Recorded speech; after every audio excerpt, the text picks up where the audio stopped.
اب انسان جو ہے جمع کیسے کرے، یہ تو پہلے کا ہوا، اور کچھ باتیں نکاح کے لیے خاص اور کچھ عام تھی۔ اب نکاح کی رات بھی ہو سکتی ہے اس میں انوالو، اور ادر زندگی کا اور حصہ جہاں میاں بیوی ہم بستری کرنا چاہتے، اب جمع کیسے کرے؟ جمع سے مراد، جب میں الفاظ کہہ رہا ہوں تو شرمگاہ کا جمع ہونا اور ملنا اس سے مراد ہے، میرا یاد رکھیں، ٹھیک ہے، کہ انسان اسے اب جمع کیسے کرے۔ اس کے تعلق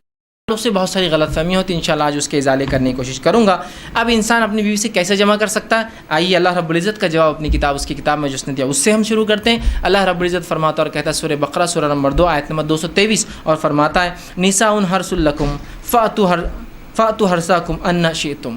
کہ اللہ فرماتا اور کہتا ہے تمہاری عورتیں تمہارے لیے کھیتیاں ہیں، اور تم جس طرح سے چاہو اپنی کھیتیوں میں آؤ۔ تمہاری عورتیں تمہارے لیے کھیتیاں ہیں، جیسا ایک کسان اپنے کھیت میں بیج ڈالتا ہے تاکہ اس سے فصلیں نکلے، تو تمہاری بیویاں تمہاری اولادوں کی پیدا ہونے کی وجہ ہے نا، اس کے بغیر کیسا ہوں گا؟ تو تم جو ہے اللہ رب العزت فرما رہا ہے کہ تم جو ہے پھر جہاں سے چاہو وہاں سے اپنے بیویوں میں داخل ہو، ٹھیک۔ اب اس کے تعلق سے کیا واقعہ آتا ہے اس کے شان نزول میں رکھ دیتا ہوں، تو وہ پہلی بات بالکل انشاءاللہ جو آیت ہے وہ واضح ہو جائیں گے، کلیئر ہو جائیں گے۔ آئیے جو ہے صحیح بخاری کی روایت ہے، جابر رضی اللہ عنہ فرماتے اور کہتے ہیں یہودی جو ہے یہ بات کہا کرتے تھے کہ آدمی اگر اپنے بیوی سے شرمگاہ میں اگلے حصے میں جہاں سے اولاد پیدا ہوتی ہے، ٹھیک ہے، وہاں اگر ہم بستری پیچھے سے کھڑے رہ کر کرے، پیچھے ہو کر کرے بیوی کے، سمجھ رہے آپ بات کو، کہ اپنے بیوی سے صحیح جگہ مطلب شرمگاہ کا اگلا حصہ اس میں ہم بستری کرتا ہے جہاں سے اولاد پیدا ہوتی ہے، لیکن پیچھے سے کھڑے رہ کر کرتا ہے تو اس سے اولاد بھینگی پیدا ہوتی ہے، مطلب آنکھیں اس کی اسکوئن جس کو کہتے ہیں، مطلب آنکھ ڈھلتی ہوئی یا دونوں آنکھ ڈھلتی ہوئی ہوتی ہے نا، بھانگا جس کو عام زبان میں کہتے ہیں، ٹھیک ہے، یہ بھینگا جس کو بولتے ہیں، تو ویسا پیدا ہوتا ہے۔ جب یہ بات صحابہ تک پہنچی تو صحابہ نے رسول اللہ سے سوال کیا، اللہ کے رسول، یہودی کہتے ہیں کہ ایسا اگر کرنے سے بچہ بھینگا پیدا ہوتا ہے، اسکوئنٹ ہوتی ہے اس کی آنکھیں، ڈھلتی ہوئی ہوتی ہے، خراب ہوتی ہے، دونوں بیچ میں آ جاتی ہے، تو آپ صلی اللہ علیہ وسلم نے اس کے جواب میں اللہ رب العزت نے یہ آیت نازل کی۔ جب یہ آیت نازل ہوئی تو آپ نے فرمایا اور کہا آگے سے یا پیچھے سے مگر مقام پیدائش میں، آپ نے کیا کہا، آگے سے یا پیچھے سے لیکن مقام پیدائش میں، سمجھ رہا، مطلب جہاں سے اولاد پیدا ہوتی ہے وہیں انسان کر سکتا ہے، اس کے علاوہ کرنا حرام ہے۔ انشاءاللہ اس کی تفصیلات آگے رکھوں گا کیا حرام ہے اس معاملے میں، ٹھیک ہے، تو چاہے انسان آگے سے ہو پیچھے سے ہو لیکن مقام پیدائش میں۔ آئیے دوسری روایت، عبداللہ ابن عباس رضی اللہ عنہ فرماتے ہیں، یہ ابو داؤد کی روایت، آپ نے فرمایا تھوڑی طویل روایت ہے لیکن بہت ساری باتیں علم کی اس میں آ رہی ہے اس روایت کے اندر، بالخصوص اس مسئلے کے تعلق سے۔ وہ کہتے ہیں مدینہ میں انصار جو ہے یہودیوں کی اتباع کرتے تھے، چونکہ انصار تو مشرک تھے، ان کے پاس کوئی عقیدہ نہیں تھا، یہ تو لیکن اہل کتاب کو یہ بڑا اونچا سمجھتے چونکہ وہ کتاب کے حامل لوگ تھے، تو ہر چیز میں وہ یہودیوں کو فالو کرتے، حتیٰ کہ یہودی اپنے بیویوں کو چت لٹاتے، مطلب چہرہ اوپر اور عورت لیٹی ہے اور اس کے بعد ہم بستری کرتے، تاکہ اس سے کیا ہوتا ہے، سطر کے لیے بھی اچھا ہے، انسان جب مرد لیٹ جاتا ہے عورت پہ تو پوری ڈھک بھی جاتی ہے، تو طہارت کے لیے بھی اچھا ہوتا ہے، اور سطر پوشی کے لیے بھی خاموں کا زیادہ سطر کھلتا نہیں ہے، اچھا ہوتا ہے۔ تو یہودی صرف اس پوزیشن کو، اس طریقے کو حلال مانتے تھے،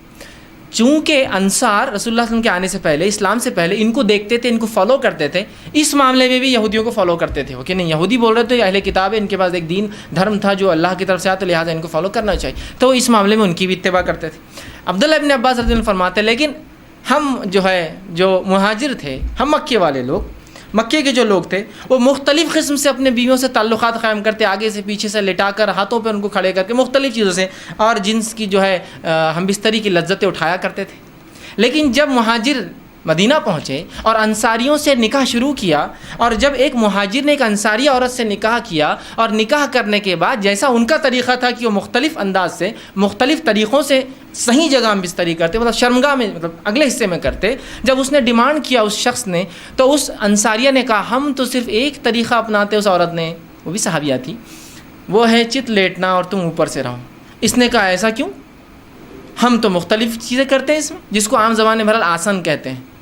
لوگ بہرحال سمجھتے ہیں آسن کہتے ہیں، اس کو شاید سنسکرت کا لفظ ہے، یہ ہندی کا لفظ ہے، بہرحال تو ہم تو مختلف کرتے ہیں۔ تو انہوں نے کہا نہیں میں تو یہ کرنے نہیں دوں گی، جھگڑا بڑھ گیا، اس نے کہا میں تو ایسے ہی کروں گا، اس نے کہا ہمارے پاس یہ طریقہ نہیں، اور بات رسول اکرم صلی اللہ علیہ وسلم پہنچ گئی، اور پھر یہ آیت نازل ہو گئی، تمہاری بیویاں تمہاری کھیتی ہے، تم جہاں سے چاہو، مطلب جو مہاجر کر رہے تھے صحیح کر رہے تھے، مختلف پوزیشنز ہو سکتے ہیں لیکن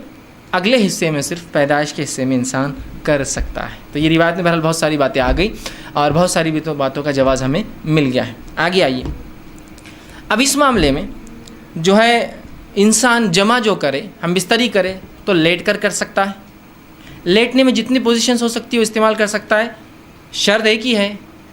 وہاں انسان اپنی شرمگاہ کو داخل کرے، عورت کی شرمگاہ میں جہاں سے اولاد پیدا ہوتی ہے، ٹھیک ہے، وہی ایک جگہ ہے۔ دوسرا بیٹھ کر سکتا ہے، جتنی پوزیشنز ہو سکتی ہے اس کے لیے، شریعت نے اس سے کوئی ممانعت کا اظہار نہیں کیا، لیکن سب سے بہترین پوزیشن اولاد کی پیدائش میں اور اس میں سازگار ہونے میں وہی ہے جو عورت کو لٹا کر کرے، اس لیے کہ اس میں سیدھا مرد کی شرمگاہ اوپر سے ہوتی ہے اور اولاد کی پیدائش کے چانسز زیادہ ہوتے ہیں اس معاملے میں، بہرحال ٹھیک۔ اس کے بعد بیٹھ کر جتنے طریقے ہو سکتے ہیں، جتنی پوزیشنز ہو سکتی ہے، جس میں میں جو بتا رہا ہوں بات آپ سمجھ رہے ہیں کہ شرمگاہ مرد کی عورت سے ملے اور سامنے کے حصے میں آپ کے لیے جائز ہے۔ اسی طرح کھڑے رہ کر جو کچھ ہو سکتا ہے، اس میں کوئی ممانعت نہیں ہے، کراہت ہو سکتی ہے، ناپسندیدگی ہو سکتی ہے، لیکن ممانعت کسی میں بھی نہیں، حرمت کسی میں بھی نہیں، بیٹھ کر، لیٹ کر، کھڑے رہ کر کچھ بھی ہو سکتا ہے۔ ابھی بات کا ازالہ میں کر دوں، بہت سے لوگوں نے عجیب عجیب باتیں لکھ دی، اللہ ان پر رحم کرے، جس کی وجہ سے امت کو خواہ ایسی مشکلات اور تکلیفوں میں ڈالا جو شریعت نے نہیں دی، کہ کھڑے رہ کر کرے تو اولاد لنگڑی پیدا ہوتی ہے،